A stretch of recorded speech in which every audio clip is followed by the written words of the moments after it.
So mga kabaksing, all set na po ang bakbakan na gaganapin bukas sa Desert Diamond Arena sa Glendale, Arizona sa Amerika, kung saan ang pagbabalik ni Jaime Munguia para kalabanin ang taga-Armeniang undefeated na si Eric Bazinian, kung saan mapasabak din bukas mga kabaksing bilang undercard ang dalawa nating Pinoy na sina Charlie Suarez at si DJ Zamora.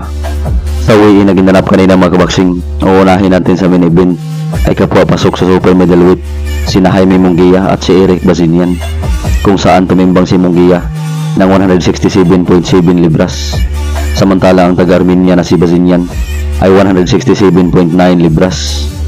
Si Eric Bazinian ay isang undefeated na may kartadang 32 wins with 23 KOs, samantalang si Munguia ay may boxing record na 43 wins with 34 KOs at may isang talo. Ang kanilang magbakan mga kabaksing ay para sa baganting WBO International Super Middleweight title. Samantalang sa undercard mga kabaksing ay mawasabag ang ating pambatong undefeated na si Charlie Suarez sa isang 10 rounds for the vacant WBO International Junior Lightweight title kontra sa Amerikano na si Jorge Castaneda na may kartadang 17 wins with 13 KOs at may 3 talo.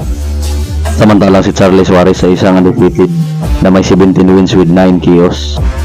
Sa kanilang weigh-in na ginanap ay tumimbang si Charlie Suarez ng 129.4 libras, samantalang ang Amerikano na si Castaneda ay 129.1 libras, kapwa pasok sa super featherweight division.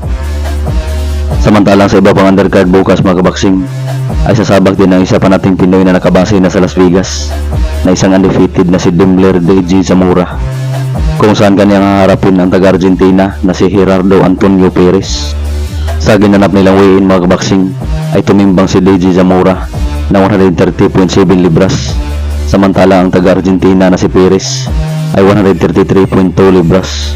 Si Perez ay may kartadang 12 wins with 3 KOs at may 5 talo. Samantala ang ating pambato na si DJ Zamora ay isang undefeated na may 13 wins with 9 KOs, isang knockout artist